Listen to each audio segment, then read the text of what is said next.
നിലവിൽ ആരോഗ്യരംഗം വെന്റിലേറ്ററിലാണോ മോർച്ചറിയിലാണോ എന്നറിയാത്ത സാഹചര്യമാണെന്ന് പ്രതിപക്ഷ നേതാവ് വി.ഡി. സതീശൻ. ഡോക്ടർമാരുടെ സമരം സംസാരിച്ചു തീർക്കേണ്ട ഒന്നാണ്.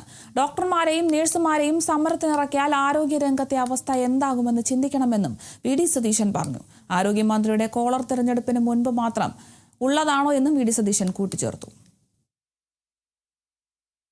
ആരോഗ്യരംഗം 1.5 കൊല്ലം മുമ്പ് ഞങ്ങളാണ് പറഞ്ഞത് ആരോഗ്യരംഗം വെന്റിലേറ്ററിലാണ്. ഇപ്പൊ ആരോഗ്യരംഗം വെന്റിലേറ്ററിലാണോ മോർച്ചറിയിലാണോ എന്നുള്ള കാര്യത്തിലേ സംശയമുള്ളൂ. അതേപോലെ കിടക്കുകയാണ്, തകർന്ന് തരിപ്പണമായി കിടക്കുകയാണ്. ഈ ഡോക്ടർമാരുടെ സമരം അതൊക്കെ ചർച്ച ചെയ്ത് തീർക്കേണ്ട എത്രയോ നാള് മുമ്പ് അവർ പ്രഖ്യാപിച്ചാണ്.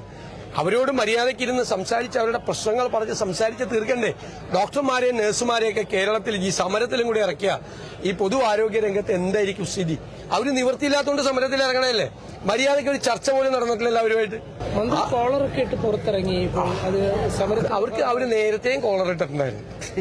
നേരത്തെയും പണ്ട് കഴിഞ്ഞ തെരഞ്ഞെടുപ്പിലും കോളർ ഇട്ടിട്ടുണ്ടായിരുന്നു. തെരഞ്ഞെടുപ്പ് വരുമ്പോൾ ഇടുന്ന പ്രത്യേക കോളറാണോ എന്ന് അന്വേഷിച്ചാൽ